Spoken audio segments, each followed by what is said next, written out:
Three. Hello, my name is Paul Kangas. I'm a private investigator in California, and I've been doing research on the assassination of John Kennedy because I discovered during the Watergate period that many of the people involved in the Watergate burglary were actually involved in the assassination of John Kennedy. My background is that I was a bodyguard for President John Kennedy in 1961.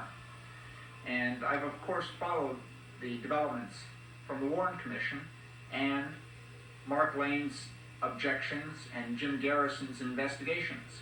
Over the years, I've gathered together information that hasn't been published in the media, and so I'm making it available now to you through this videotape.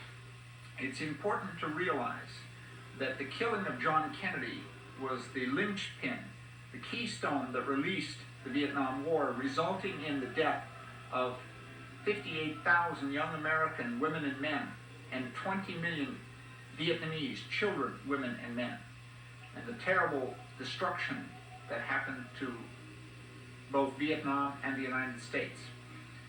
The investigation into who killed John Kennedy is important for that reason, to understand who did it and why they did it. We now know who killed John Kennedy. We can prove it. The significance of Oliver Stone's movie is that Oliver Stone came very close to telling the truth. I just saw portions of the movie, and it's a most significant investigation that's been done. But unfortunately, Stone left out some of the material, so I'll be covering some of the materials that Stone left out in this video. Of course, Stone couldn't publish some of this materials and get Warner Brothers, which is Time Life magazine, to distribute the film. So Stone had to make a compromise because in the United States we still have some limited freedom of speech. I don't have to make that compromise. I can speak to you directly on the facts as we know them. Let me go through a short history of the assassination of John Kennedy and the role of George Bush and Richard Nixon in the assassination of John Kennedy. George Bush and Richard Nixon's history goes back to 1941, when the Bush family ran an ad in the Los Angeles Times, placing an ad trying to hire a young man. Tell me when it says record. Hired Nixon to represent them in Congress. And then recently, George Bush said on television that he got his beginning in politics, electoral politics, by managing the 1951 campaign of Richard Nixon for vice president.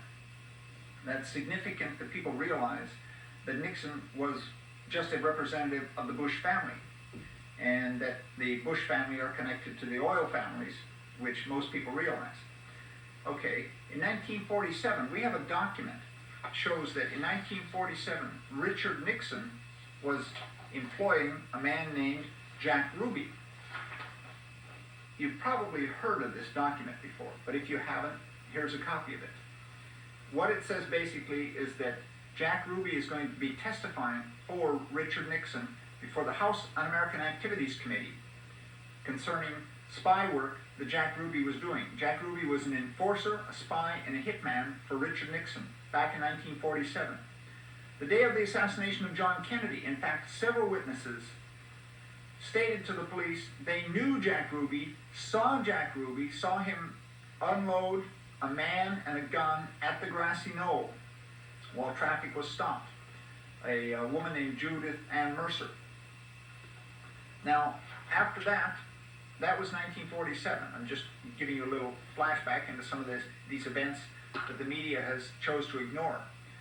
In 1956, Richard Nixon was Vice President of the United States, you probably realize, and he made a deal with Bibi Rebozo of Havana, Cuba, to maintain the drug traffic.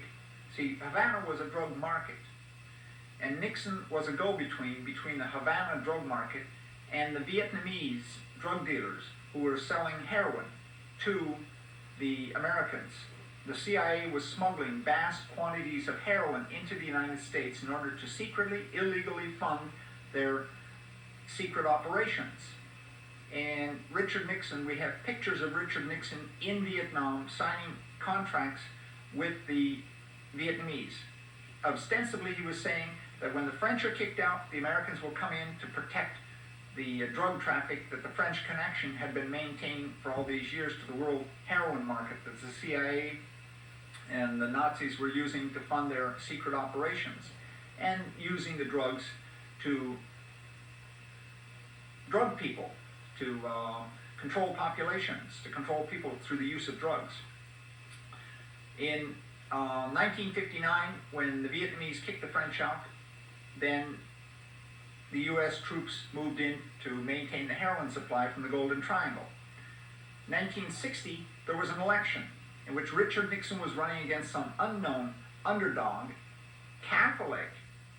You know, back in those days, people said Richard Nixon could easily beat this unknown guy because the guy's a Catholic, and Americans would no more elect a Catholic president than they would elect a Pope president. I mean, it'd be like electing a black president in 1960, a woman president in 1960, that would be unheard of. A Jewish president, that would be thought to be crazy back then. So here's a Catholic running against Nixon. So everybody was maintaining that Nixon would easily beat this unknown John Kennedy. Well, Kennedy won by the smallest electoral margin in history. And because of that, all of a sudden, the CIA had this unknown in their midst running the U.S. government. And Richard Nixon, the vice president, and that's an interesting title because he was in fact in charge of vast vice traffic through Cuba and the United States and Vietnam. By the way, if you want to read a book about it, there's an excellent book, The Politics of Heroin in Southeast Asia by McCoy, and he's written an updated version.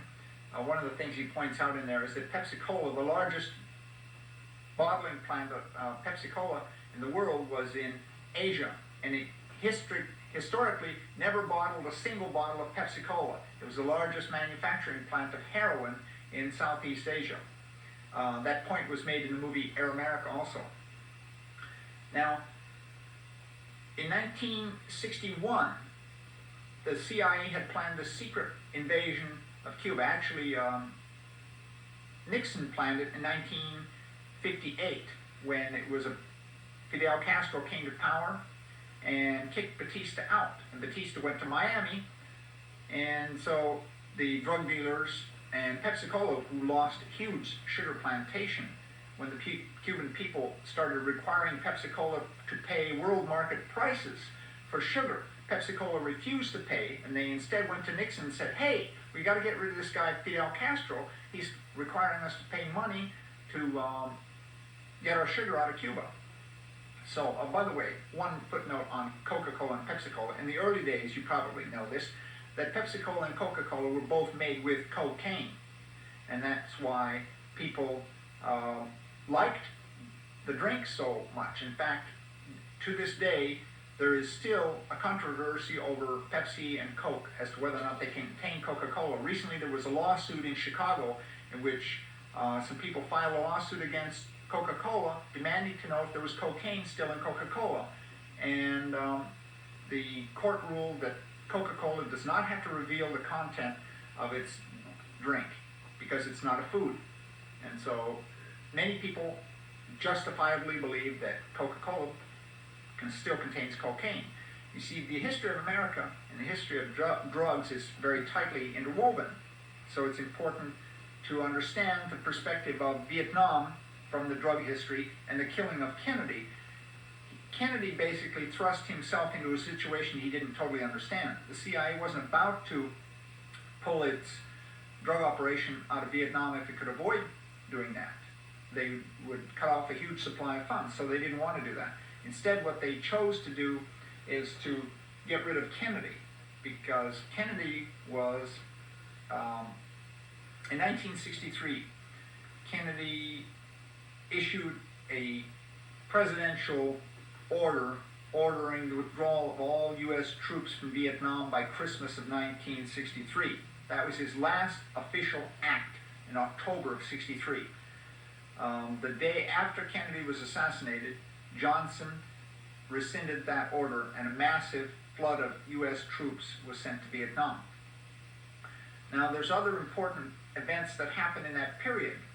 probably the most significant event that caused the killing of John Kennedy was when the CIA was planning a secret invasion of Cuba. Kennedy decided to cut off the air cover for the invasion of Cuba. And he didn't want to be involved in this CIA operation to take over Cuba for Pepsi-Cola and the drug dealers. So when the CIA approached him, specifically General Charles Cabell approached Kennedy and said, we need to provide U.S. Air Force air cover for the invasion of Cuba. Kennedy said, no way, absolutely not. You're not going to have an official invasion of Cuba, not under my administration. General Cabell, whose brother, Earl Cabell, was the mayor of Dallas, Texas, went back to the CIA plotters and told them we have to do a private invasion. So the CIA did do a private invasion of Cuba in 1961. But due to poor intelligence, they chose the wrong place to land. Due to very low tides, the place they chose to land was mainly mud, and so they got caught in the mud. And they lost hundreds of CIA agents. It was the worst blow the CIA ever suffered in the history of the CIA before then and since then. They also had another 1,100 CIA agents imprisoned in Cuban prisons. And that angered the CIA. So the CIA, Allen Dulles and John Foster Dulles, ordered Kennedy to trade tractors and medical supplies to Cuba to bring back all these CIA agents that were in the Cuban prisons. Well, Kennedy decided to go along with that. Unfortunately, Kennedy did that. And if you look back historically, you realize, especially with Jim Garrison's book, On the Trail of the Assassins, Garrison points out, and Oliver Stone in his movie points out, the tremendous number of Cuban CIA agents that were involved in Dallas in the assassination of John Kennedy.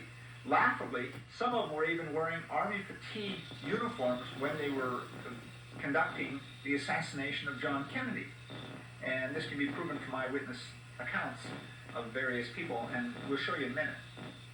But then what happened back then, after the invasion of Cuba, and after they brought back the CIA agents from Cuba, what happened was Kennedy signed an agreement with Khrushchev and said, there will be no more invasions of Cuba while I am president. So there was basically a peace treaty. And the peace treaty,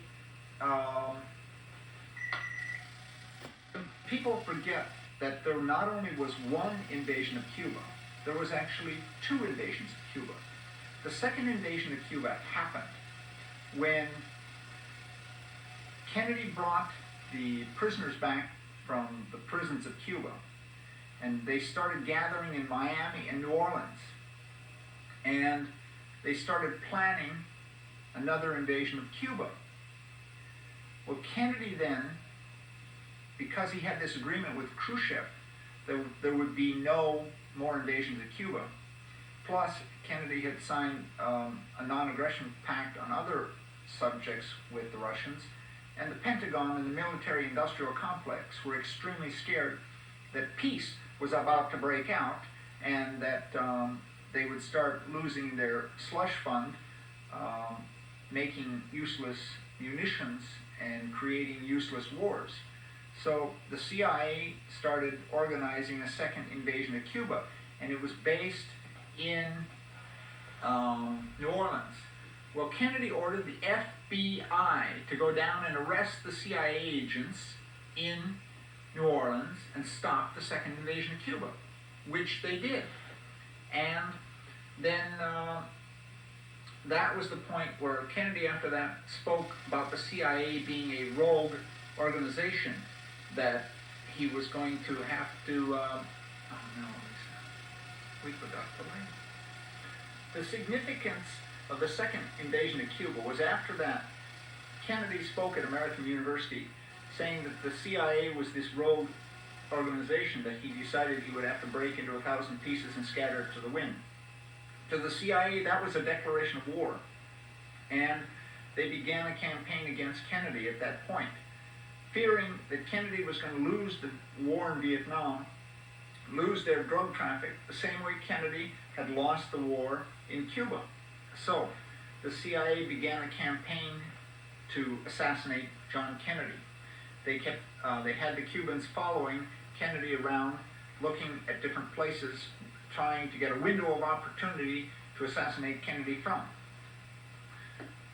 Let me show you a picture, an artist's reconstruction of a picture from Dallas, Texas. This is an artist's reconstruction of the famous Mormon photo, in which a computer-enhanced picture would show it was a picture of E. Howard Hunt and Frank Sturgis shooting at John Kennedy from behind the grassy knoll. Now, when the Warren Commission report examined this material, one of the things they had is there was a tape recording, and on the tape recording were 6 shots fired in rapid succession. With a bolt-action rifle, you cannot shoot 6 shots in rapid succession like that.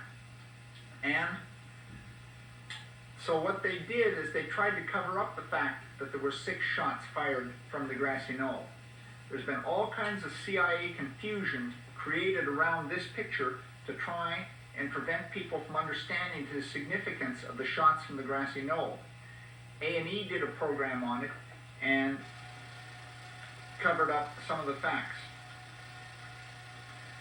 They tried to make it as if that it was some sort of French mafia connection, when in fact it was the American CIA people on the grassy knoll.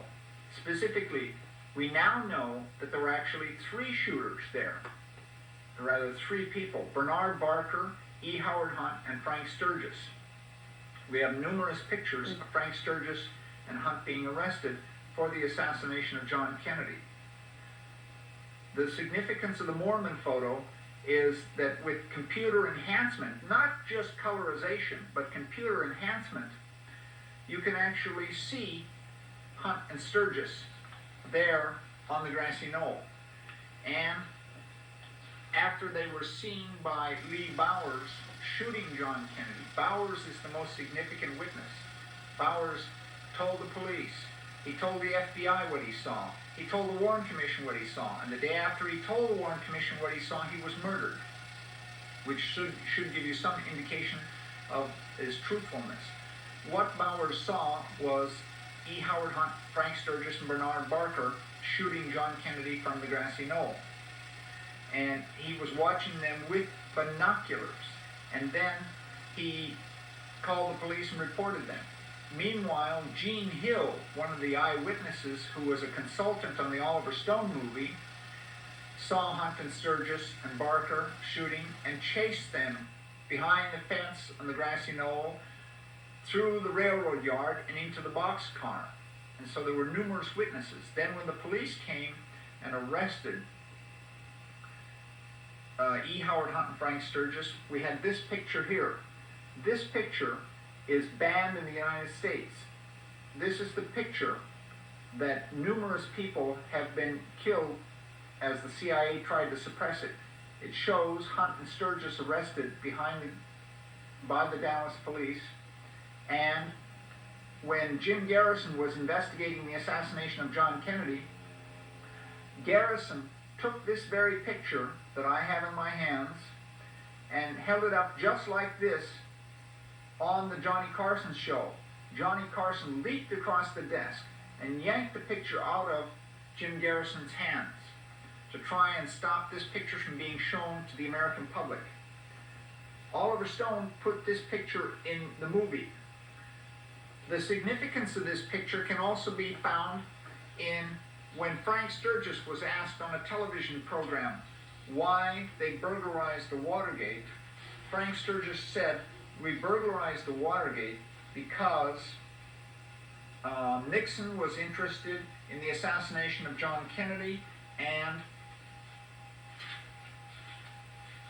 I'm looking for the news item on it, but there's actual news item showing Sturgis stating that. This is the news item out of the newspapers, in which he said that we burglarized the Watergate because Nixon was interested in the assassination of John Kennedy. Now, if you learn to read between the lines, what that means is that they were trying to get a copy of this picture, which Jack Anderson had supplied to Larry O'Brien. It was in the safe of the Watergate. On the Watergate tapes, Nixon openly confesses to paying Hunt $1 million to keep quiet during the investigation into the Watergate burglary. Hunt was asked to please keep quiet and not mention the Bay of Pigs events, because Bay of Pigs is the code word that Nixon used whenever he was talking about the assassination of John Kennedy.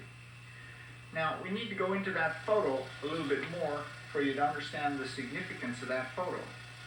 Let me show you a blow-up from that photo. This is the photo in question. Now, if you look carefully at this man with the hat on right here, you'll see that it looks an awful lot like E. Howard Hunt. Jack Anderson put this material on a television program. This is picture blown up of the man with the hat on the left and the tall tramp that looks like Frank Sturgis, who in fact is Frank Sturgis. Now, if you take those pictures and then you take the overlay, now here is a picture of E. Howard Hunt and Frank Sturgis arrested burglarizing the Watergate.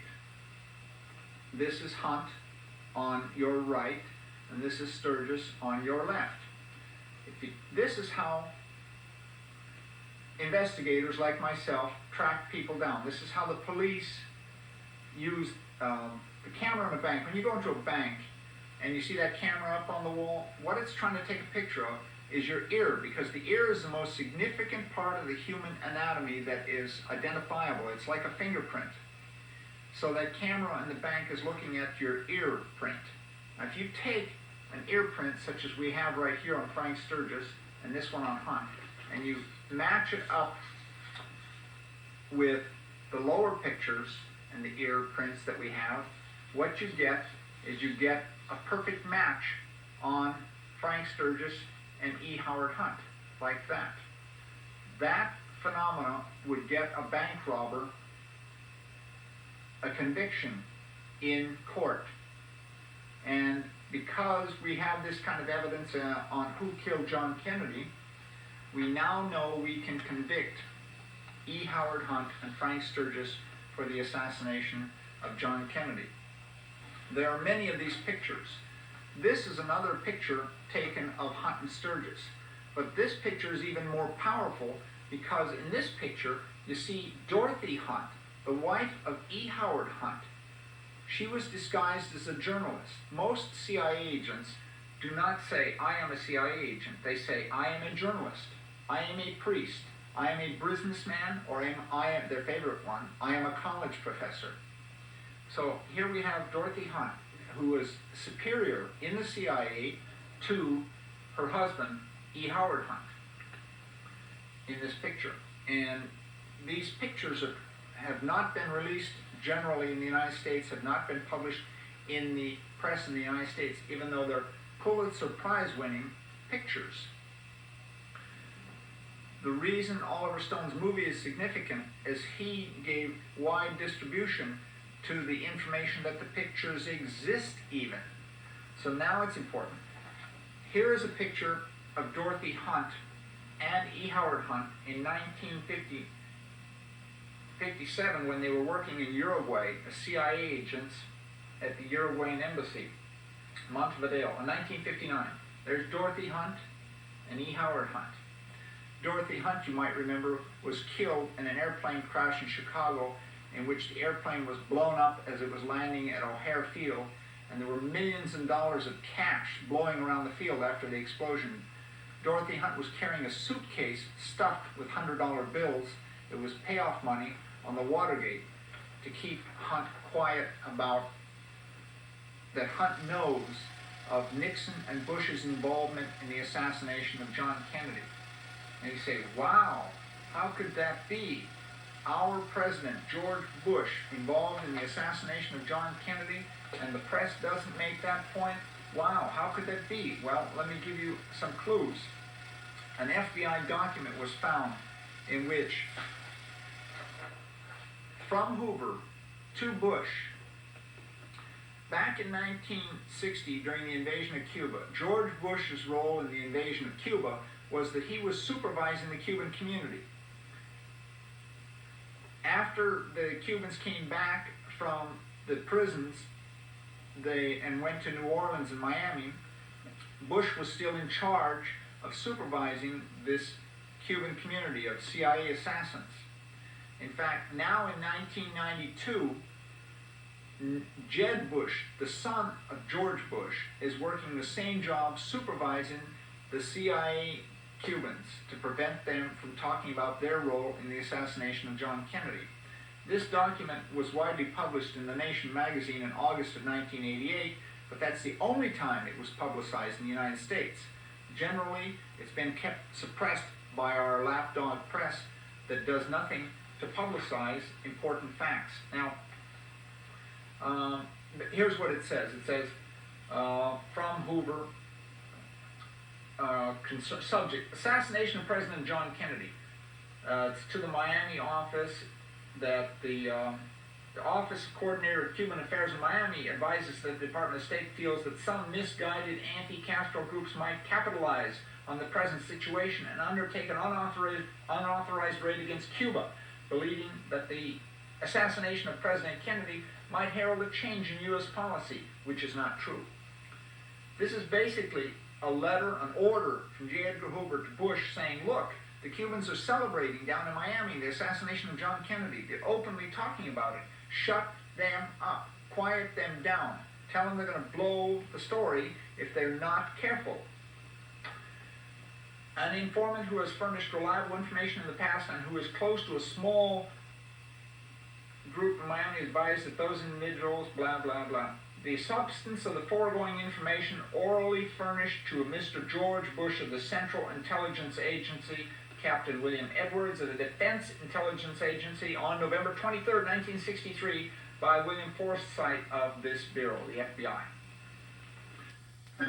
This tape was made for television. Please use it on your local community access cable station and let us know where and when it was shown. Thank you. It was made for your community access station.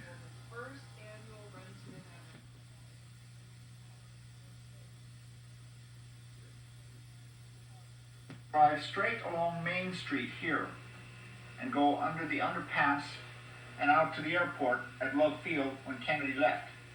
But because the mayor of Dallas, Texas, his name is Earl Cabell, his brother was the head of, General Charles Cabell was the head of the air cover for the invasion of Cuba.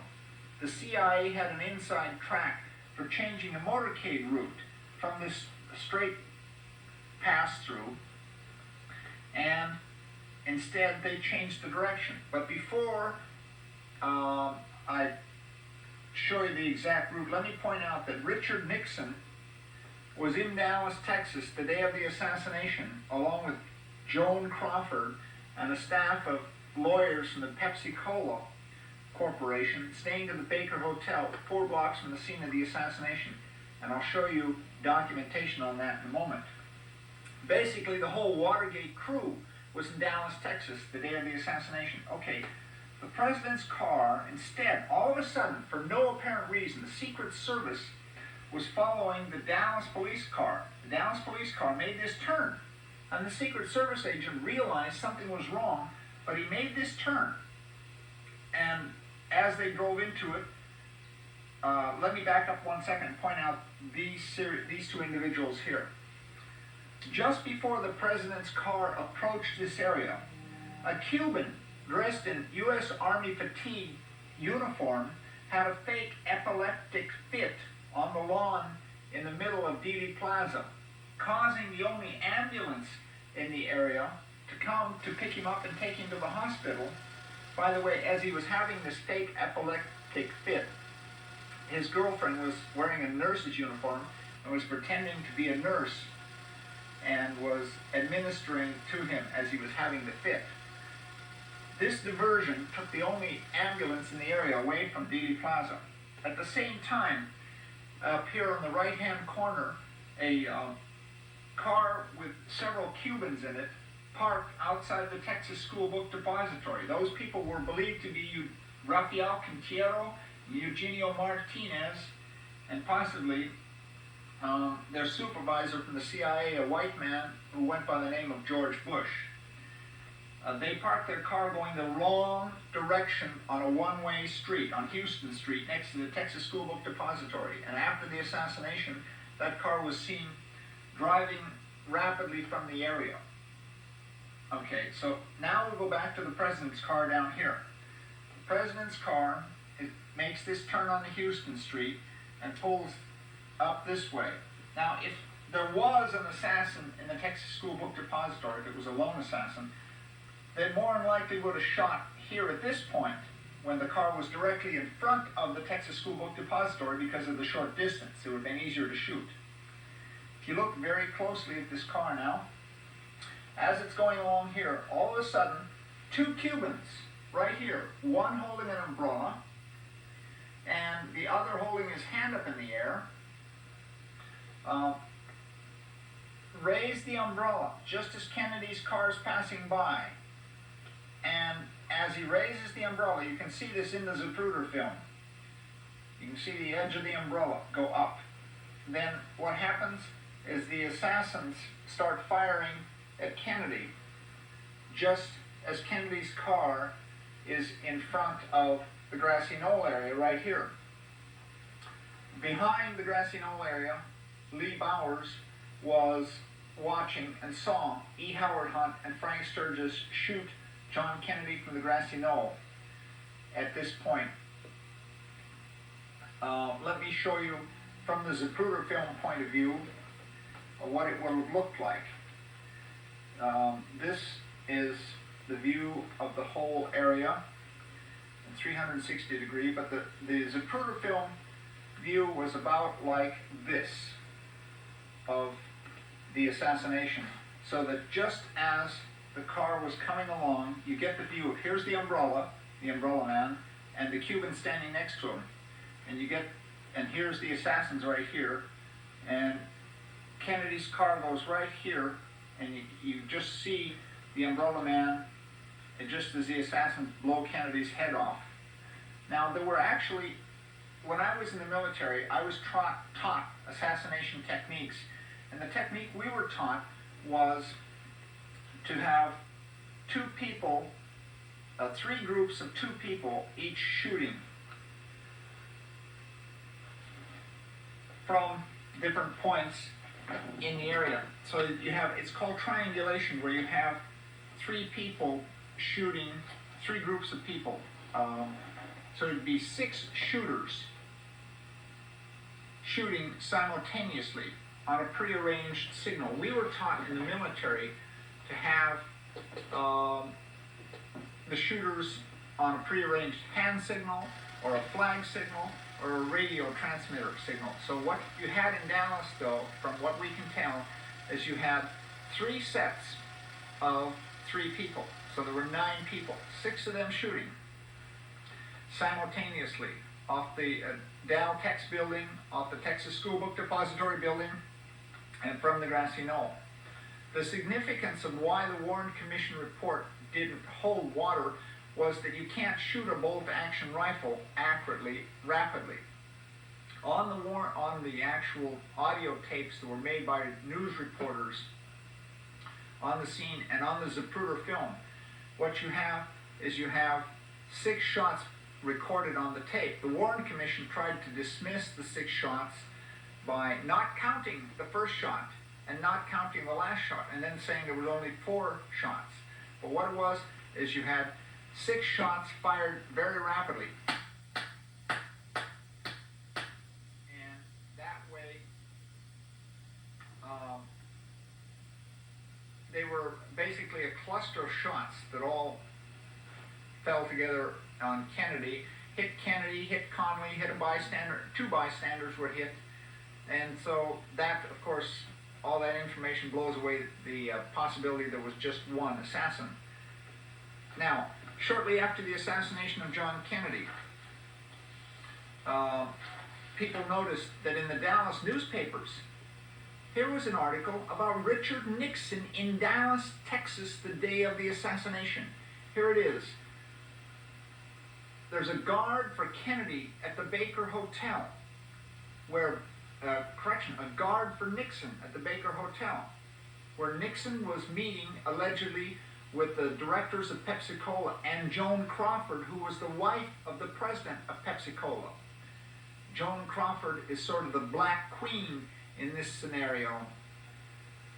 And nowadays, when Pepsi-Cola is asked about this alleged meeting of the board of directors of Pepsi-Cola, they now deny the existence of this meeting.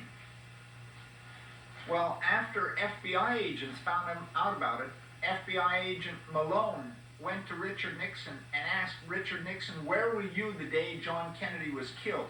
Here's an actual FBI document. And Nixon said, gee, fellas, I can't remember where I was, but I was not in Dallas, Texas. And if I remember where I was the day John Kennedy was killed, I'll let you know. If you would like copies of this, of course, you can write to us at P.O. Box 422644, San Francisco 94142. If I could find a way to get him out of there, even putting a contract out on it, if the CIA still did that sort of a thing. Richard Nixon was directly involved in the assassination of John Kennedy, as was George Bush, as was E. Howard Hunt, Frank Sturgis, Bernard Barker, Felix Rodriguez, Eugenio Martinez, the whole Watergate crew. So when Oliver Stone does his movie, it's absolutely the best thing that's happened in this country in 27 years around this investigation, because those of us who have worked at the local level were never able to get, even Jim Garrison was not able to get national attention for what he was doing. Now, 27 years later, for some reason, it's okay to talk about this stuff, and we're now having a period where we can openly discuss the assassination of John Kennedy and the significance of it. If we don't understand why, here's the 5 reasons why Kennedy was killed. 1, he cut off the air cover for an invasion of Cuba, signed a peace treaty with the Russians, and basically eliminated a lot of problems, eliminated a lot of business that the CIA and the Mafia were doing. 2, he cut off the invasion of Cuba and stopped the war in Vietnam, saving the lives of millions of Vietnamese and thousands of Americans. If he had been able, Kennedy had lived, the war in Vietnam would not have happened. Now, also, if John Kennedy had lived, that means he would have stayed in the White House for 8 years, 2 terms. Then his brother, Robert Kennedy, probably would have been elected and stayed in the White House for 2 terms. Then his brother Ted would have been elected and stayed in the White House for 2 terms. That means the Kennedys would have controlled the White House from 1960 to 1984. That means the George Bush, Richard Nixon faction would have been out of the White House forever. That means a lot of bad things that happened in the world would not have happened. We could have had a much more enlightened, educated, peaceful world if Kennedy had lived. Now, in order to prevent that from happening again in the future, we need to understand how it happened in the past, why it happened, and who did it. We still have time to put George Bush and Richard Nixon in jail for the assassination of John Kennedy, and Martin Luther King, and Robert Kennedy, and indeed we should. So, what we need you to do now is take action in your local area. Take this video to your local cable station. Ask them to put it on the air. And then take it to your local radio station. Ask them to do an interview with you talking about why Kennedy was killed. Hello, this is the last segment of this tape on the assassination of John Kennedy, and it's going to cover things you can do in your local area to help jail Bush and Richard Nixon for the assassination of John Kennedy. But you need some ammunition. The place I suggest you start is these tapes. The Watergate tapes contain the confession of Richard Nixon to the assassination of John Kennedy. You've probably heard by now, but let me just summarize. that on the tapes, the 4,000 hours of tapes, which they have not released, these tapes are being kept secret until Nixon is dead. Well, Bob Woodward has written a book on this already, based on his information from Deep Throat.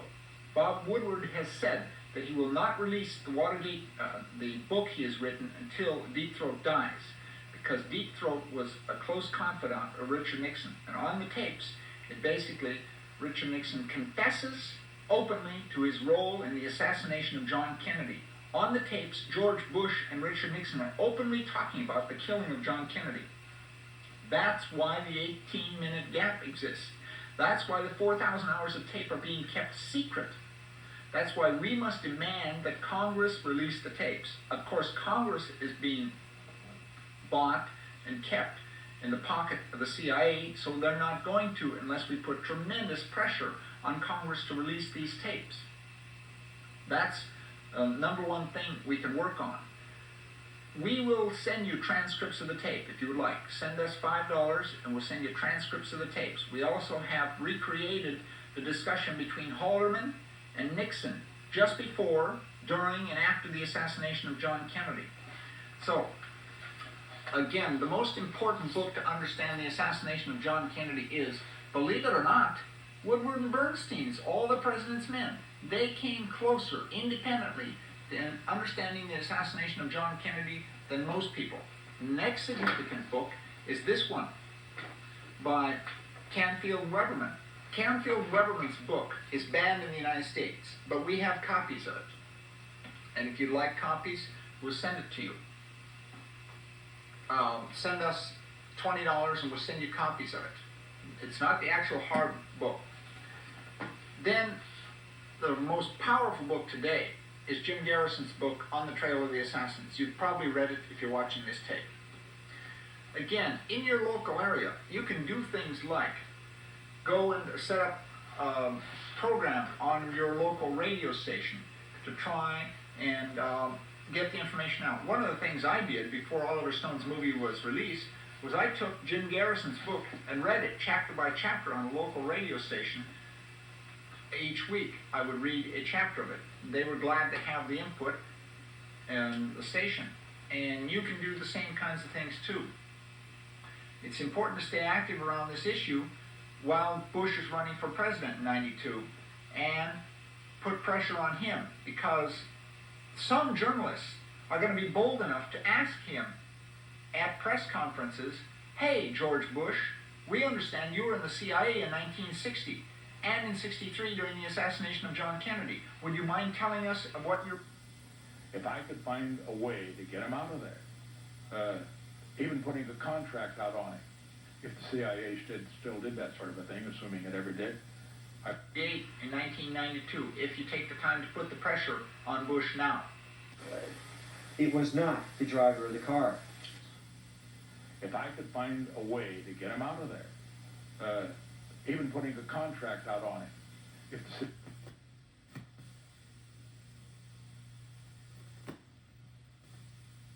oil leases, and they are able to generate one new, a few years ago, the lie the CIA was spreading around. See, they're very tricky and very powerful. They are able to generate one new fraudulent lie every year. Like a couple years ago, they claimed that the guy holding the umbrella, Felix Rodriguez, holding the umbrella in Dallas, was actually what it was a gun. That one of these little things on the umbrella was actually a gun that shoots darts, which was another totally fraudulent story. In fact, if you think about it for a minute, there's no technology available to make a gun out of an umbrella like they're talking about. There's no technology like Cooper was talking about, making an electrically operated, gas-powered pellet gun. In 1963, there wasn't.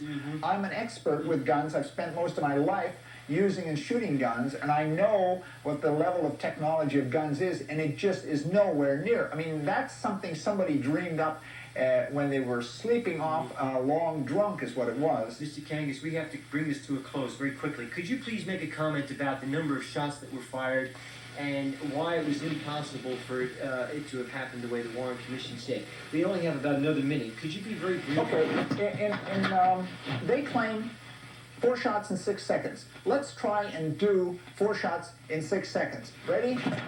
Boom. Load. Boom.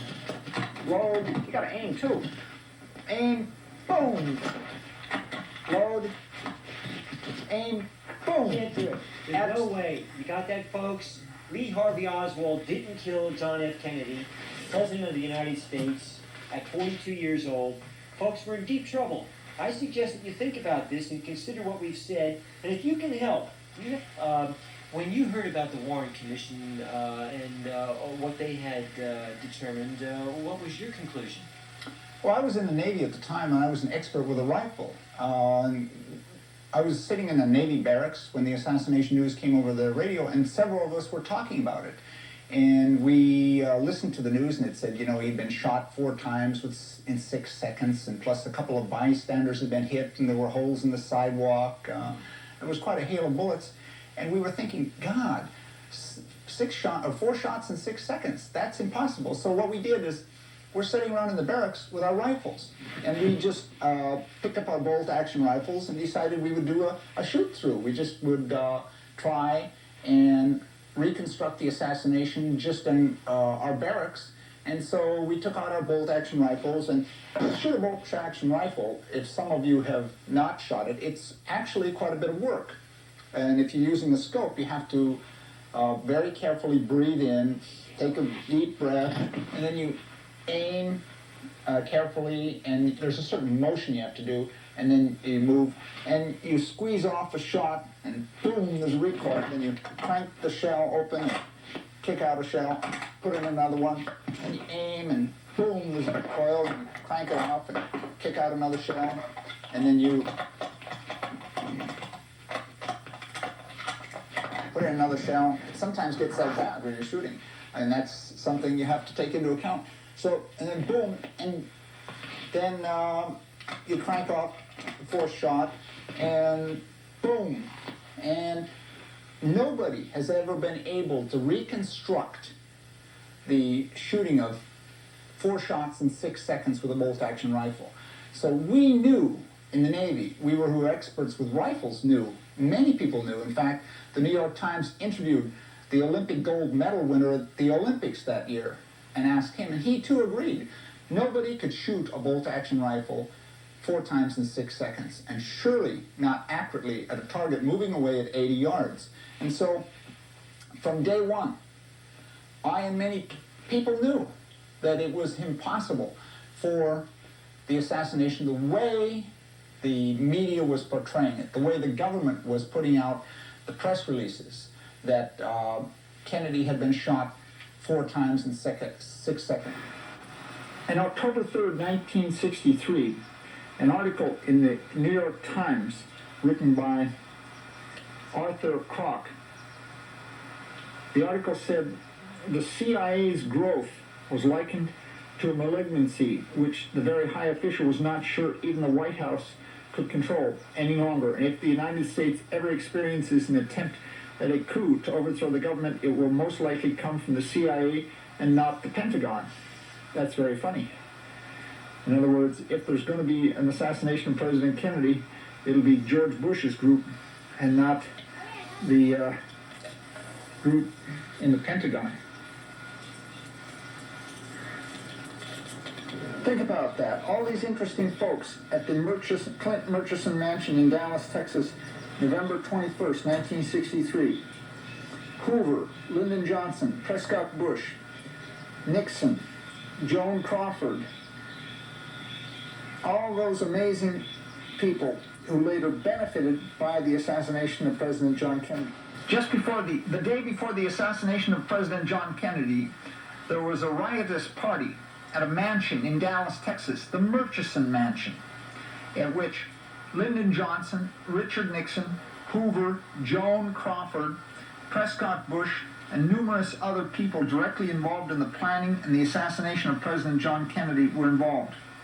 Here are photos out of history of J. Edgar Hoover, in which this one points out that Hoover was a close friend of the Clint Murchison family. And in fact, Murchison financed much of Hoover's personal wealth. This is out of the book The Man and the Secrets by Kurt Gentry.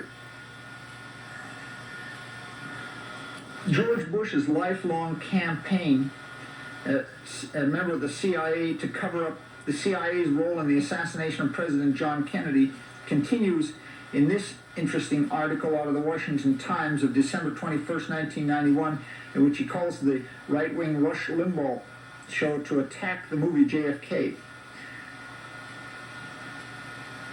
George Bush himself was most likely working for the CIA at the time of the Kennedy assassination and may have evidence regarding the involvement of the CIA personnel under him at the time of the assassination.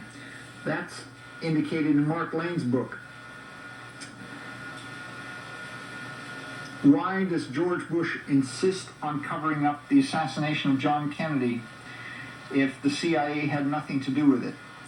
More and more evidence is developing that indeed George Bush had plenty to do.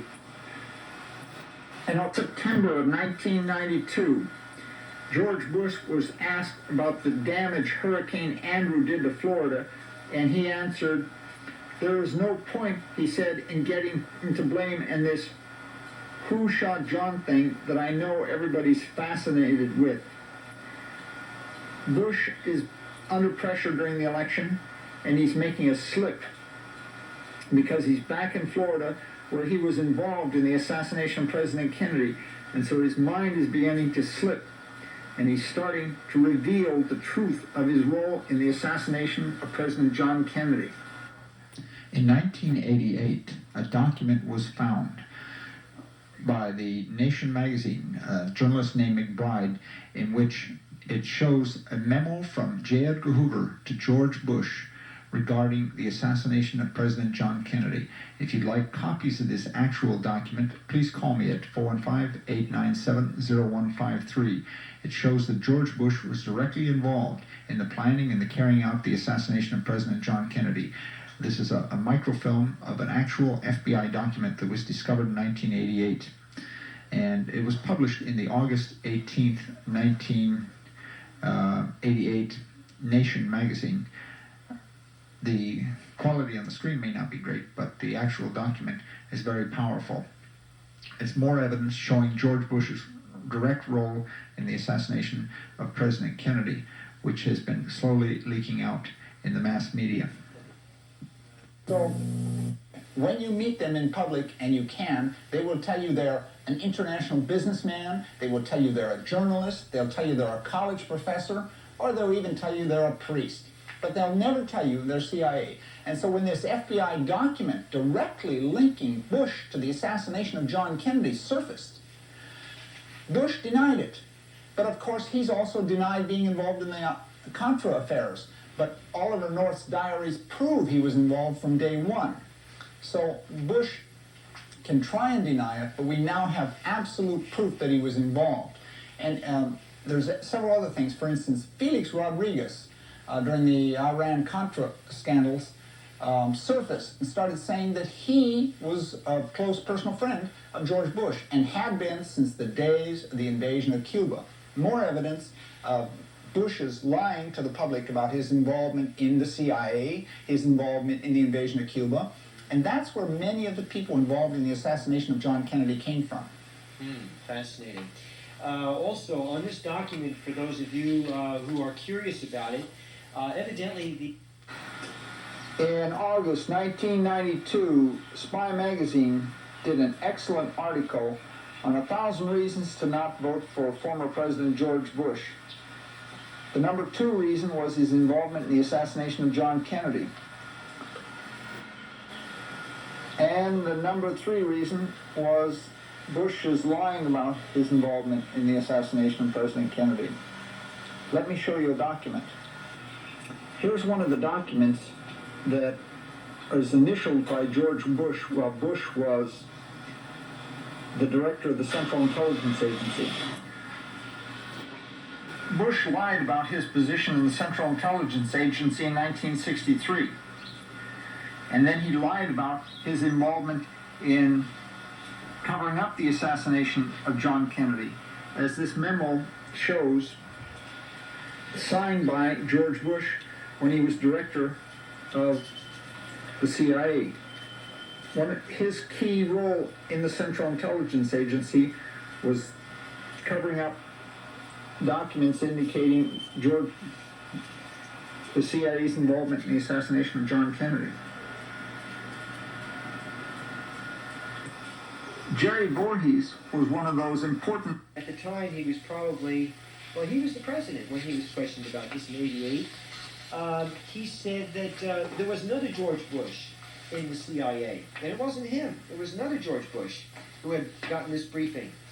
Well, The Nation magazine did an article on this some years ago when the document was found, and when the other George Bush was located and questioned about this, he said that he was a low-level clerk, and nobody ever briefed him about anything. And it had to refer to Mr. President George Bush.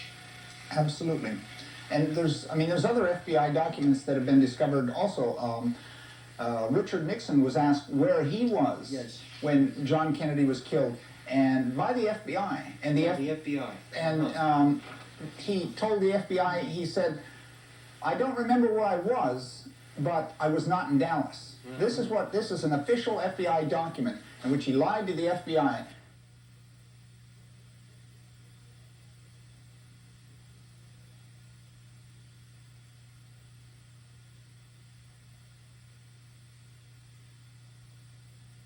Now, this document, United States Department of Justice, Federal Bureau of Investigation, and it says on February the 28th, 1964, the Honorable Richard M. Nixon, former Vice President of the United States, was contacted by Assistant Director in charge of the New York office, John F. Malone, and furnished the following information. Mr. Nixon advised that the only time he was in Dallas, in Dallas, Texas, during 1963, was 2 days prior to the assassination, murder of John F. Kennedy. That's the only time. He wasn't there 3 months before, wasn't there 6 months before, but 2 days before he was in Dallas. Then, for some unknown reason, the day that the president was killed, Mr. Nixon had to leave. A very fascinating story here. But here we have it. He was there too. If I could find a way to get him out of there, even putting a contract out on him, if the CIA still did that sort of a thing, assuming it ever did, I would be for it. You've probably heard of the case of Emo Zola, who worked diligently to free Dreyfus. Oh, yes. 2 years ago. One of the great celebrated cases in history. Right. If it hadn't been for Zola speaking up, that case never would have been solved. Likewise, in this country, we need people like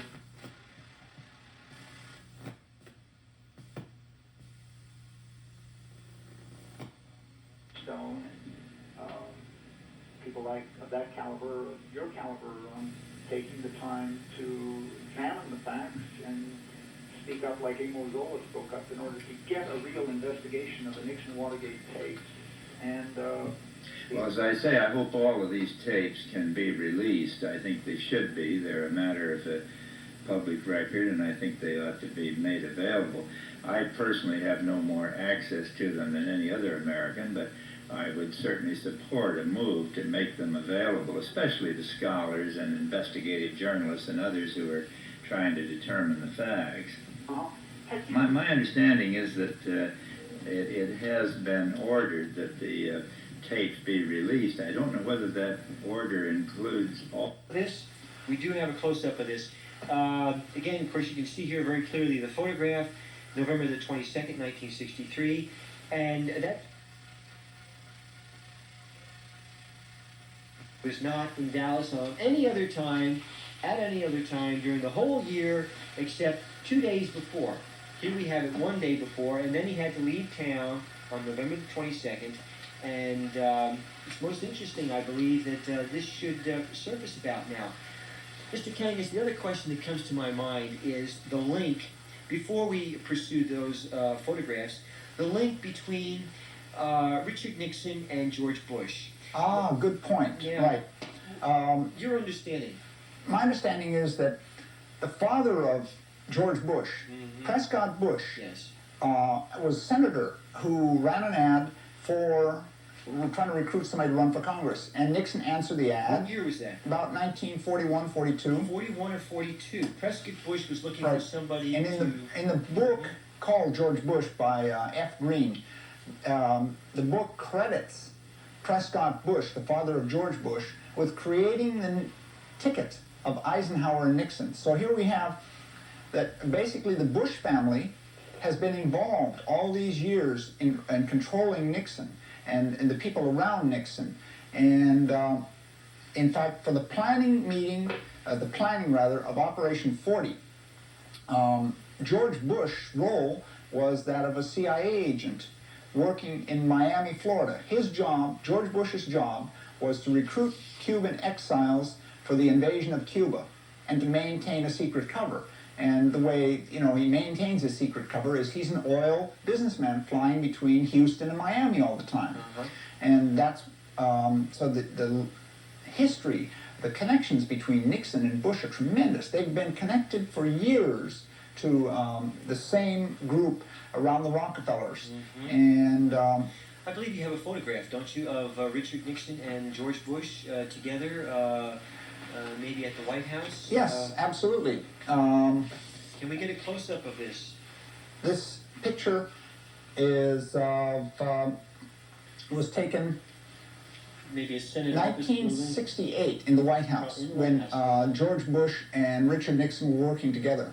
In fact, Nixon worked for Bush. No, 68. Now, you're suggesting that perhaps they were working together in 1963, but this is to suggest that their ongoing relationship had started in the 40s with Prescott Bush. Right. And this was done behind the scenes secretly. Right. There is an article in Common Cause magazine, April 1990, about George Bush, Jim Baker, and Jim Mossbacher. And on the Watergate tapes, when Nixon is talking to Haldeman, Nixon keeps referring to the Texans, and the Cubans and the Texans. And it turns out who the Texans are is Mossbacher, Bush, and Baker, the major fundraisers for Nixon in Texas. And the Watergate tapes is actually the key to understanding the assassination of John Kennedy. Watergate tapes. Right. Okay. And probably the stuff around the Bay of Pigs, because apparently what's going on is there's a professor in Washington, D.C. has been suing the government trying to release the Bay of Pigs records. It's still a secret what happened at the Bay of Pigs. Really? Because George Bush's name is in the files. Really? And Bush doesn't want to be linked to the same people who we now know were involved in the assassination of John Kennedy. Interesting. Let's take a look at this photograph. You'll find this fascinating. Here, this is November the 22nd, 1963.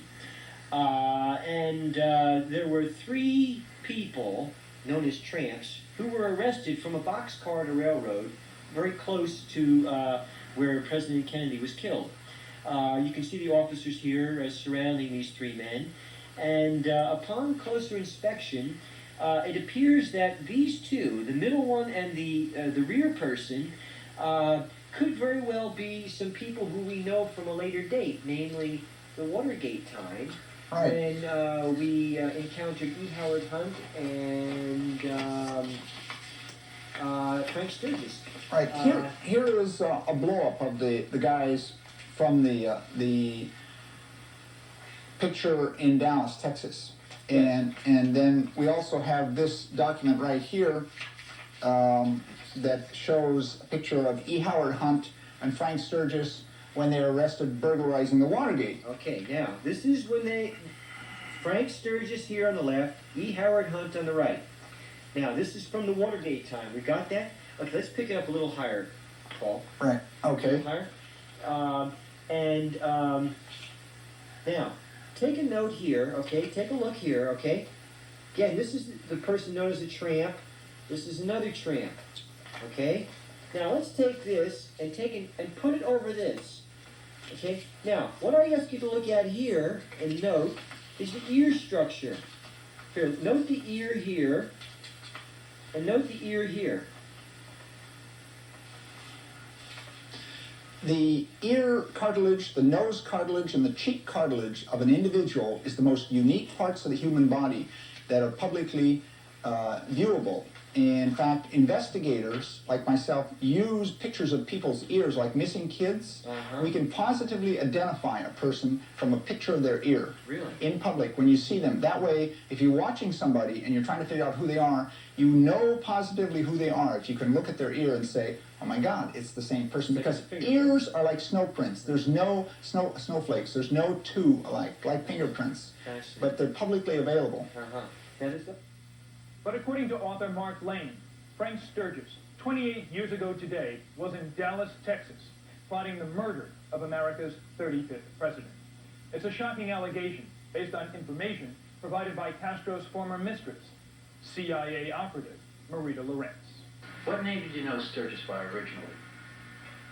Frank Fiorini. Lorenz, reportedly now in hiding and fearing for her life, recently told author Mark Lane in a videotaped interview she was with Sturgis and other CIA operatives the day before the assassination.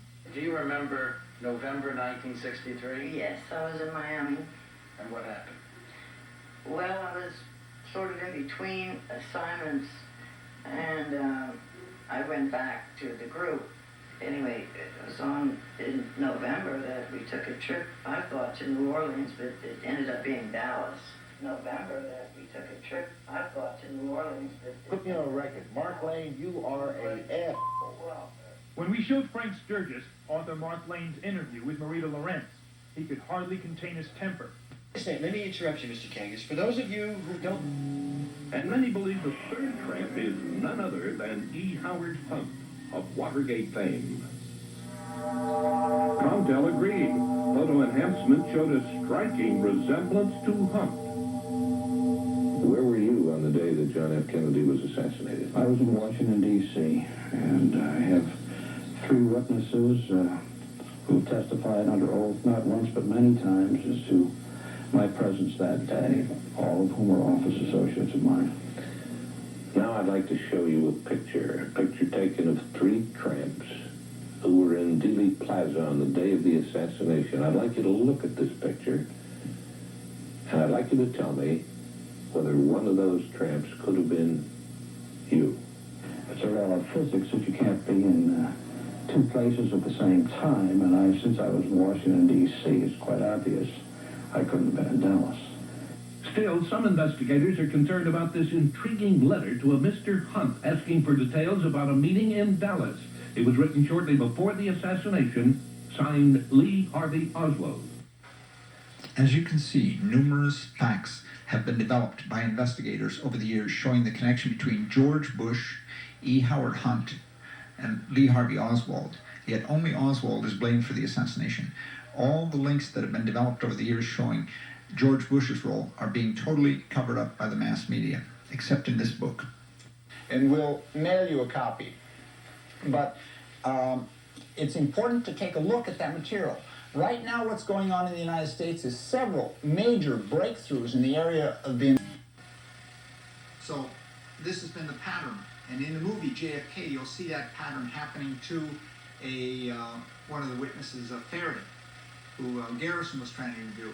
And wouldn't you know it, just when Garrison wants to interview him, my gosh, he ends up with a heart attack, or lead poisoning, or gets run over by a car, has his throat cut.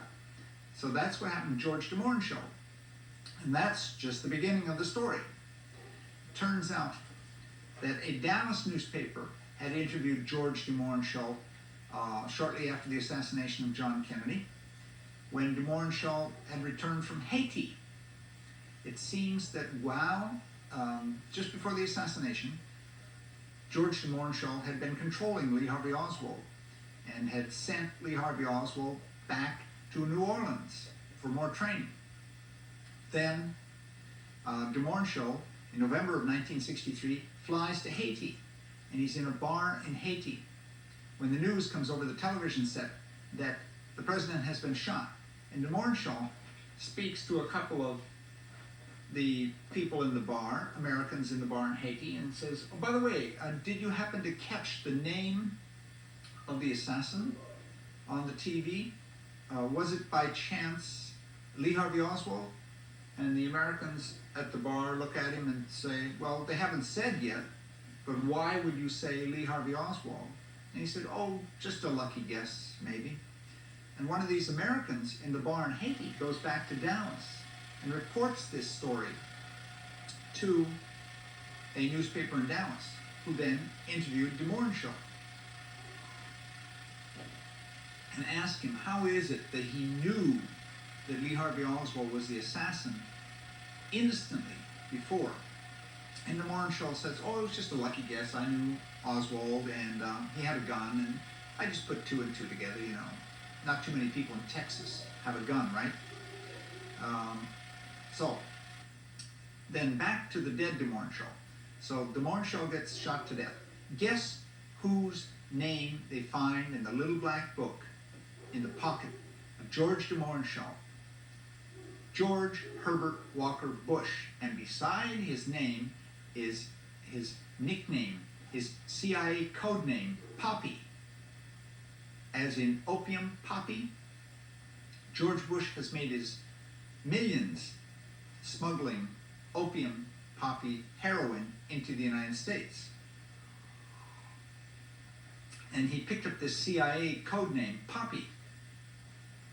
And also included in George DeMorenshall's little black book was Bush's unlisted home phone number and address.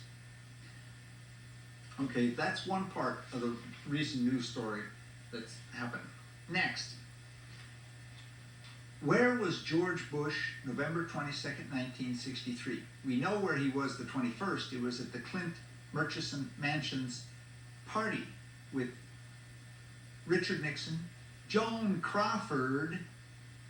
George Bush was also with Hoover, J. Edgar Hoover, at the mansion. It was sort of like a gathering of the generals at the invasion of Normandy, and they're gathering together to give the final green light on the assassination of John Kennedy. If I could find a way to get him out of there, even putting a contract out on him, if the CIA still... November 22nd, where was George Bush? George Bush still claims he can't remember. Well, here's a clue. An FBI document has been found with George Bush's name on it. It seems that somebody called the FBI 4 or 5 hours after the assassination of John Kennedy and reported that a man named Jim Parrott had been talking about killing the president. So what did the FBI do? They investigated.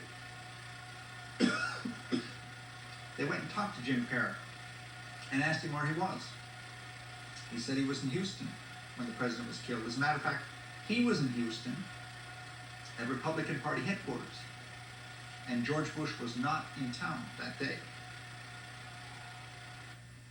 So George Bush's alibi is getting narrower and narrower. Okay, so they asked, the San Francisco Examiner in 1988 found out about this story and called up George Bush and asked him, did you call the FBI and report that a man named Jim Parrott was talking about killing the president? And George Bush said, not me, wasn't me, man. I do not recall making that call, was George Bush's exact words. Denial. George Bush has got a bad case of denial. He denies everything. Well, then the reporter from the Examiner went to the FBI and asked them, how accurate are your records? The FBI said, hey, look, we not only have this guy's name, George H.W. Bush, but we have his address here.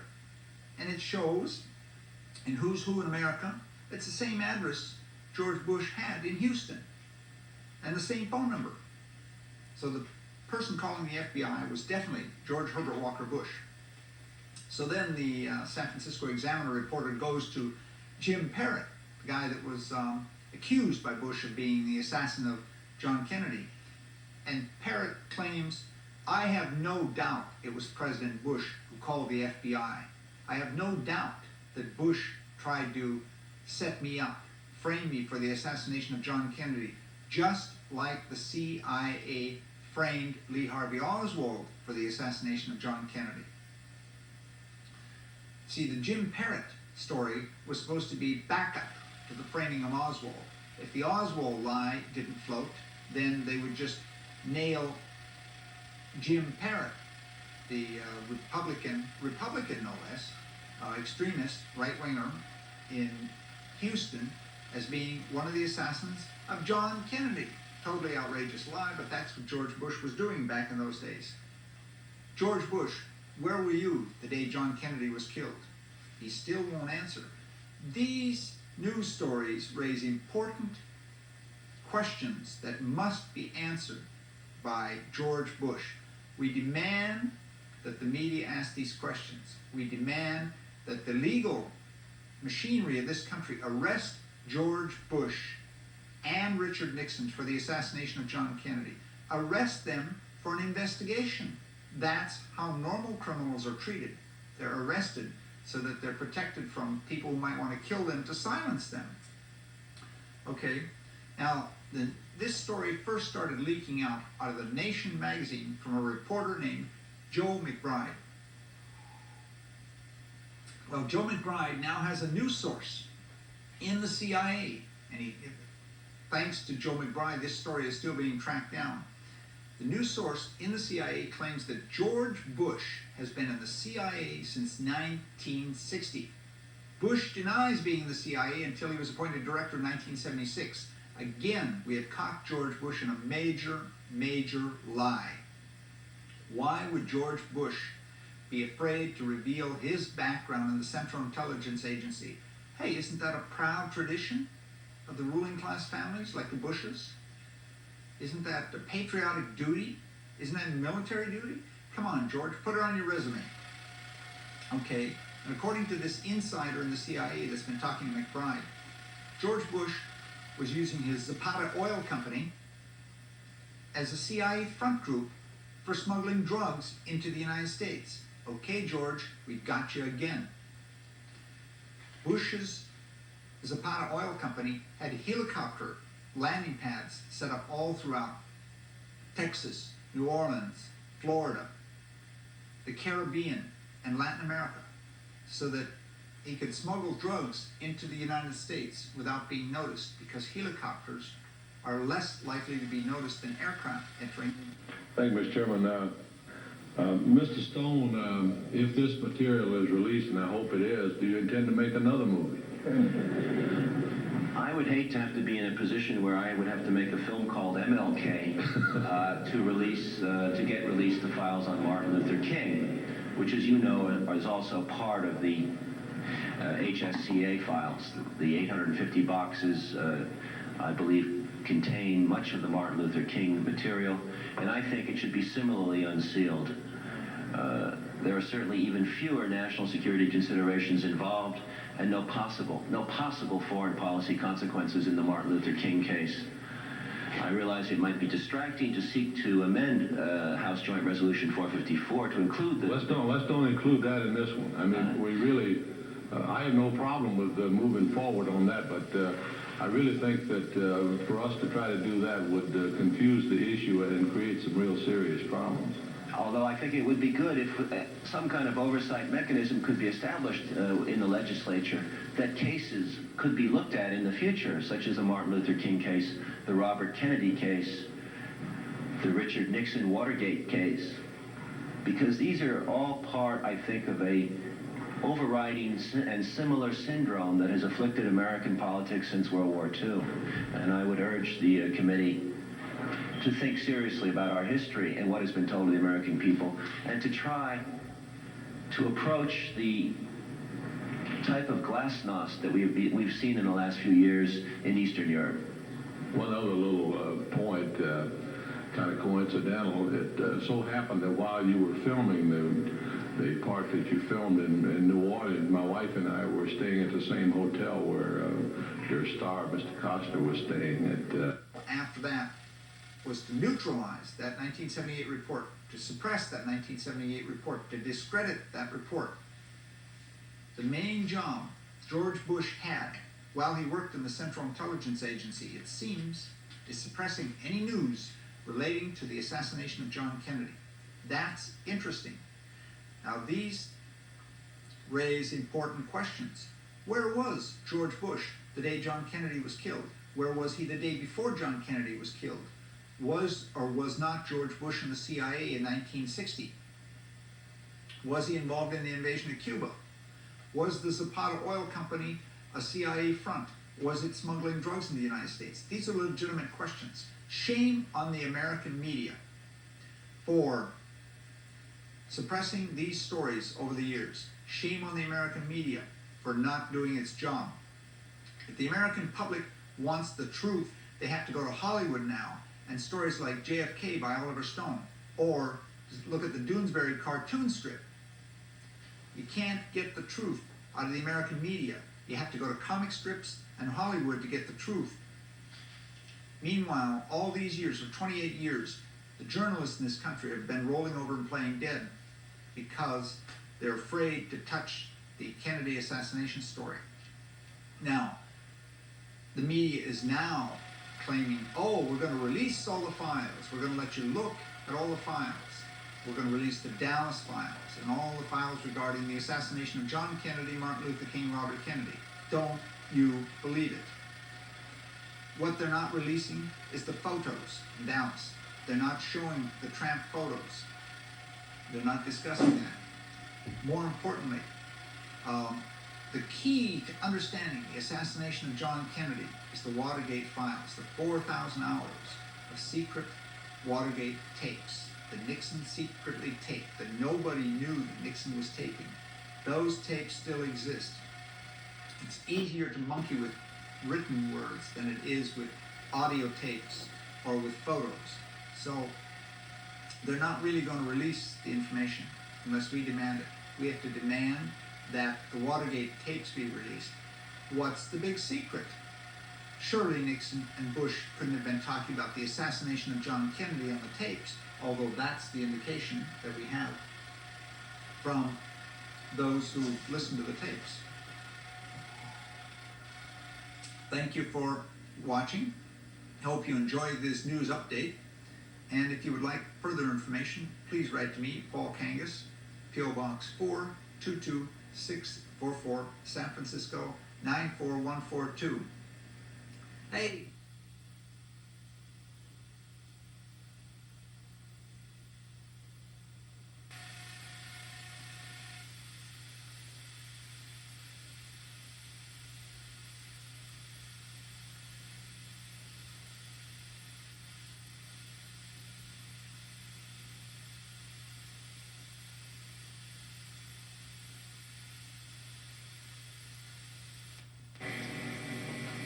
Hello, my name is Paul Kangas. I'm a private investigator in California and a former guard for President Kennedy in 1961. These are exciting times we're living in.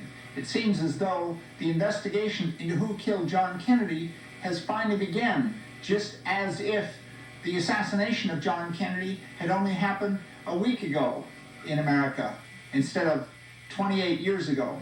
But here we are with Oliver Stone testifying before Congress calling for the release of the JFK files, and the first serious investigation into who killed John Kennedy has begun. This, indeed, is a monumental time in American history, and it's really exciting to be involved directly in this period. In this film, you will see Oliver Stone testify before Congress, and during his testimony, he points out that originally, when he was coming before Congress to testify to release the JFK files, all he wanted was the JFK files. Only upon talking to other investigators like myself did he realize that the Watergate tapes were intimately connected to the assassination of John Kennedy. So, Oliver Stone's office called me and asked for a copy of a petition that we had been circulating for 6 months, trying to release the Watergate tapes. After Stone read our petition and saw the connections between Dallas and the Nixon Watergate tapes, then Stone realized, we have to release the Watergate tapes. So, Stone took a copy of our petition before Congress.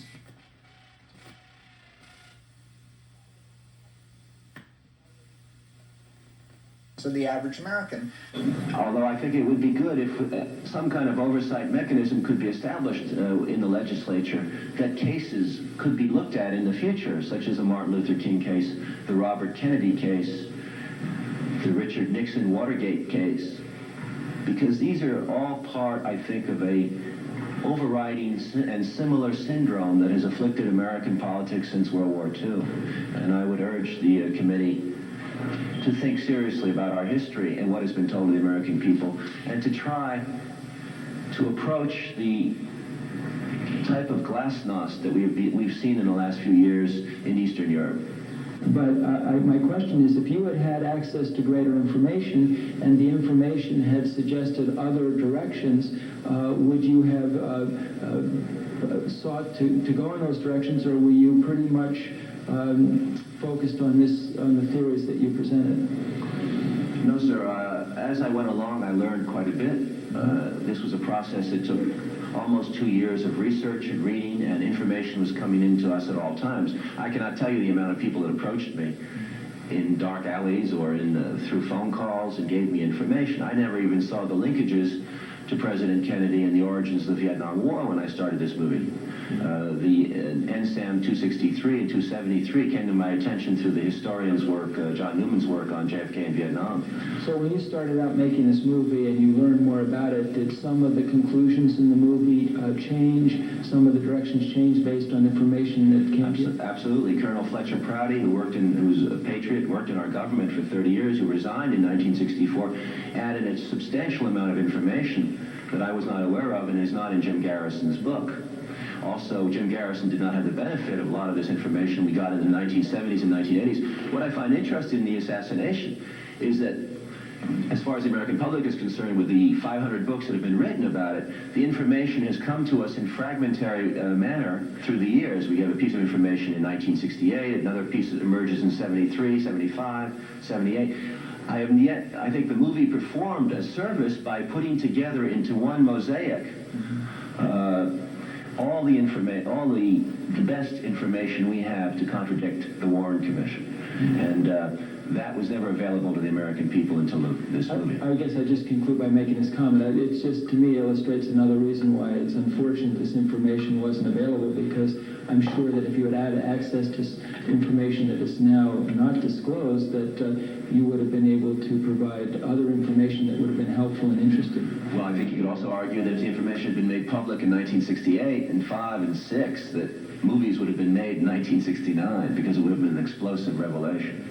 We wouldn't have had to wait 28 years to make this movie. I would say I'm not sure if I would disclose everything at that moment in time, but certainly much sooner than 30 years. And certainly it should have been disclosed soon enough so that justice would have been done. Thank you very much, Mr. Shays, for your thoughtful comments. Mr. Steve Schiff.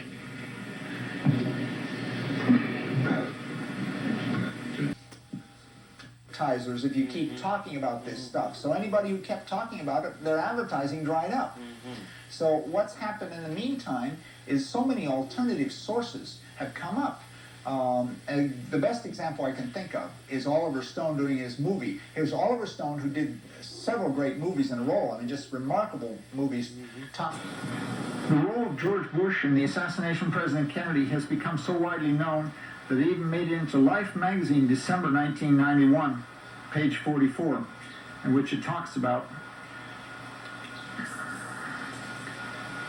the movie Hamlet and the role of George Bush in the assassination of John Kennedy. It says, Oliver Stone does not go so far as others like Paul Kangas, who trace a CIA plot from the Bay of Pigs to Watergate to George Bush. And work with the material in ways that will get it out to the public, and write to us, call us, and talk to us, because it's important that you be active on this issue and not let the CIA control your mind. You know, remember what the word CIA means. Central News Agency, CIA. They centralize CBS, NBC, and ABC. Do you want to be fed CIA pablum the rest of your life, or do you want to do something about it? I'm a private investigator. I work not only as an investigator investigating ordinary crimes and situations, but I sometimes have to be an advocate. When I am hired on a case, I'm an advocate for my client. You need to be an advocate for yourself and take on these issues, and you'll find that it will turn you into an investigator, a journalist, and can produce a career for yourself.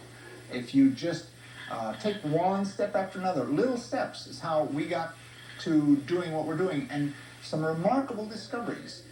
People in Miami, Florida who see this should, or people who have contacts in Miami should consider there's a lot of evidence still in Miami, and these are some of the kinds of things you can do. Now, there's areas where you can look also. You remember, the CIA is a secret organization, and it's populated by people like George Bush, who spent their life living in secret organizations like the Skull and Bones. So you need to brief yourself on books like this one, The America's Secret Establishment, to understand the Skull and Bones. An introduction to the Order of Skull and Bones. Notice The target was the President of the United States. Top CIA officials laying claims approved the plan after repeatedly clashing with the new president. The CIA totally disobeyed the orders of the Kennedy administration. Furthermore, Kennedy had agreed upon a program of rapprochement with Fidel Castro. I disagree with Kennedy's policy on Cuba. The only thing, because he deserted my Cuban friends. He deserted my comrades. He deserted my buddies there. They got killed there on the beach. I think there is no question that the leadership of the Central Intelligence Agency was involved in the assassination of President Kennedy. I have never had a hand in the killing. If anything, I had the hand of defending every president of this country. But according to author Mark Lane, Frank Sturgis, 28 years ago today, was in Dallas, Texas, plotting the murder of America's 35th president. It's a shocking allegation based on information provided by Castro's former mistress, CIA operative Marita Lorenz. What name did you know Sturgis by originally? Frank Fiorini. Lorenz, reportedly now in hiding and fearing for her life, recently told author Mark Lane in a videotaped interview she was with Sturgis and other CIA operatives the day before the assassination. Do you remember November 1963? Yes, I was in Miami. And what happened? Well, I was sort of in between assignments, and I went back to the group. Anyway, it was in November that we took a trip, I thought, to New Orleans, but it ended up being Dallas. November that we took a trip, I thought, to New Orleans, but... Put me on a record. Mark Lane, you are an asshole. Well, When we showed Frank Sturgis author Mark Lane's interview with Marita Lorenz, he could hardly contain his temper. Yet he remained curious enough to hear what she had to say. we brought high-powered weapons with scopes and assassination material. They felt that I was in the way, so they sent me back. Sturgis pulled me over and said, look, I got some fun, but I'm going to send you back to Miami now. And did you go to Miami? I went to Miami then. What How'd you go?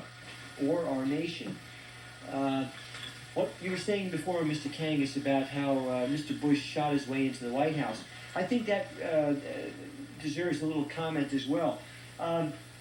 Consider this. We now have the President of the United States invading a country like Iraq, saying that he's going to kick ass in Iraq. This is the President speaking. This is not a low-level journalist. This is the way it's going to be from the President. In other words, he's going to rule by force. He's going to rule... Something on your mind, Rob? I was just wondering what the Pepsi-Cola people would think if they knew what was happening here now that you're gone. But don't you ever wonder about that? No, Rob, I don't. I wonder how many pilots already know about this place. Buddy, come, bud. This stuff's good.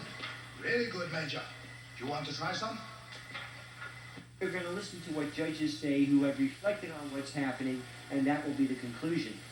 We're in deep trouble, I suggest, because the Justice Department did not pick up on this in 1979. And Mr. Kennedy, Because we didn't insist on it. well, we have to hope that our representatives will pick up on it. Certainly our Congress people didn't pick up on it. We have to sign off now. Stay tuned. We'll be right back. For those of you who'd like more information.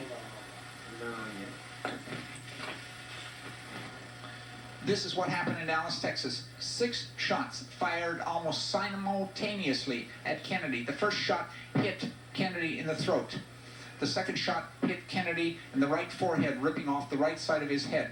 We now can verify that fact thanks to Dr. Crenshaw boldly stepping forward and announcing to the world that he examined Kennedy's body not once, but twice. He was the first doctor to so carefully examine Kennedy. His testimony completely destroys the Warren Commission's claim that Kennedy was shot from behind. Dr. Crenshaw's testimony is one more eyewitness the FBI and CIA could not kill. Dr. Crenshaw's testimony verifies the original hypotheses that Kennedy was killed by the military-industrial complex because of Kennedy's 5 major changes. That is, he cut off the air cover for the invasion of Cuba. He arrested the CIA agents involved in the 3rd secret invasion of Cuba and threatened to break the CIA into 1,000 pieces and scatter it to the wind. He cut off the military invasion of Vietnam, which was being done to maintain the heroin supply into this country. Think about it. Half the AIDS cases in the world are now being spread by needles. If the CIA hadn't been spreading heroin poison in our communities through the use of needles, the AIDS epidemic might now not be spreading through the world. The 4th thing is Kennedy cut off the oil depletion allowance, which required the oil companies to pay taxes. Can you imagine that? Oil companies having to pay taxes on the oil they were selling? Task. Isn't that terrible? Well, that's what Kennedy did. And the 5th reason, a very important reason, is that Kennedy discovered that the Federal Reserve, who was printing our money, and charging us interest for the money. So Kennedy cut off the Federal Reserve and had the... I would like to make this a very general sort of investigation in this time that we have together, in which I would like to go over just generally why you believe that there should be a reopening of the investigation, and why certainly Lee Harvey Oswald couldn't have done it or didn't do it.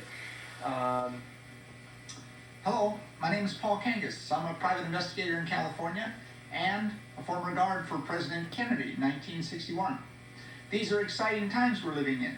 It seems as though the investigation into who killed John Kennedy has finally begun, just as if the assassination of John Kennedy had only happened a week ago in America instead of 28 years ago.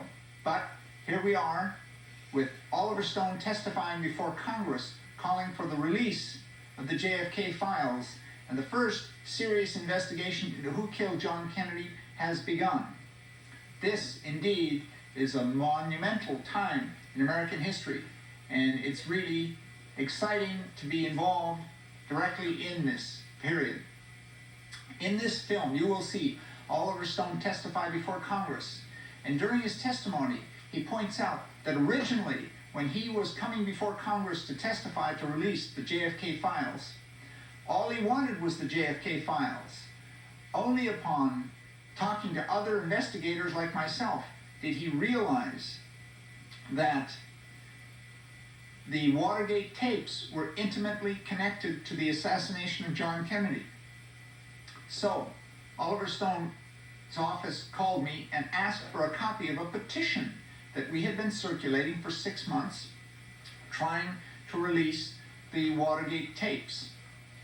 After Stone read our petition and saw the connections between Dallas and the Nixon Watergate tapes, then Stone realized, we have to release the Watergate tapes. So Stone took a copy of our petition before Congress, and while he was testifying, he said that there are additional files, and he would ask that the House Resolution 79 be amended to include the Nixon Watergate tapes. Well, the senators in some ways, the killing of Kennedy was the killing of innocence. It was, for some, the day history began, and to this day, 30 years later, almost 30 years later, we still have not done our homework to being able to understand what happened. So what needs to be done is people need to become involved in some sort of activity, and it's crucial that the investigation be continued and that the pressure becomes so great on Bush and Nixon that they're forced to confess. If that doesn't happen, you can be assured that if we try to elect anybody decent in the future, they will simply assassinate them. In fact, as we approach the '92 election, it looks as though nobody decent will be elected, and that may not be necessary if people realize that they have more power in their own hands. And hopefully we can motivate people and activate people to getting involved and doing things in their own community, and especially setting up their own commission to investigate the assassination of John Kennedy in your own community. Yes. Such simple things like making your own video. Exactly. And I will show you Mark Lane's video. For instance, Mark Lane made a crucial, important video back in 1964-65, right after the assassination of John Kennedy. Mark Lane simply went and interviewed witnesses to the assassination of John Kennedy. Lane did that with a famous filmmaker. His name was not Willis Denome, it was Emilio Antonio. And that's what has to happen in your community. You have to put together your own crew. The value of what Lane did was Lane interviewed witnesses before the CIA and FBI had killed them. So Lane preserved a lot of important information. For instance, when the assassination happened, a man named Lee Bowers was in a railroad tower overlooking the assassination scene. Just so happens he was there. And he was up in the tower. He was the railroad supervisor. And he was watching the president's motorcade through his binoculars, and he noticed several cars driving through the parking lot right behind the grassy knoll. And he watched them. He noticed they had out-of-state Louisiana or Florida plates, and he watched them, and he saw some puff of smoke or some spark of light, and he heard 3 shots like, and then he saw them run from the assassination scene, and he followed them with his binoculars, and he saw them go into boxcars, and he called the police on the telephone and asked the police to arrest the assassins right in the boxcars. And if it hadn't been for Lee Bowers, we might have never captured Hunt and Sturgis in the boxcars. So now I think that we'll show you the video that Mark Lane made that was so instrumental. It's called The Rush to Judgment, and Mark Lane is interviewing Lee Bowers. Fired, of course, was mass confusion, to put it mildly, but the area was immediately sealed off by, I would say, at least 50 police within 3 to 5 minutes. The first one to appear on the scene, other than those who, of course, who were standing around, including 2 on top of the triple underpass, was one who rode a motorcycle up the incline coming up from the lower portion of Elm Street, and he rode perhaps 2/3 of the way up or more before he deserted his motorcycle.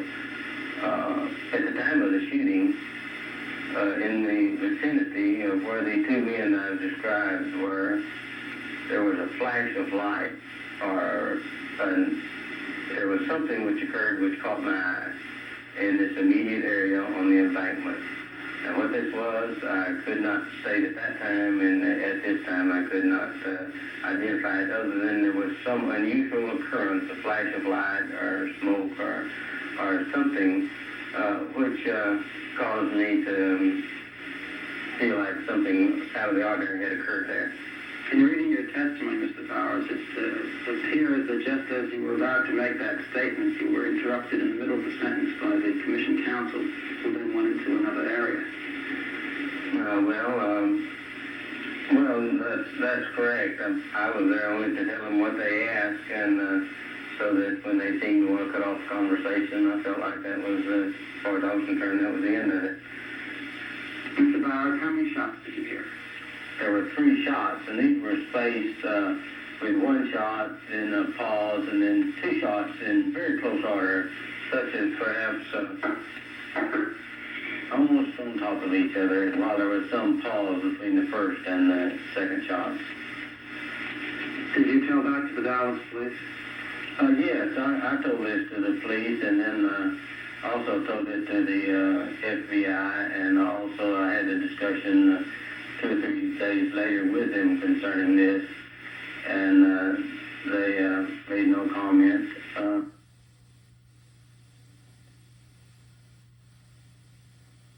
Could not have been fired from the same rifle. They reminded me that I wasn't an expert, and I had to agree. There's a sad note to this, that not only was Bowers' testimony ignored by the Warren Commission, but Bowers' testimony was suppressed by the Warren Commission. And that's what alerted many investigators in this country that something was going on. People like Mae Brussel realized that the stories appearing in the newspaper would tell a part of the truth, but then the Warren Commission came up with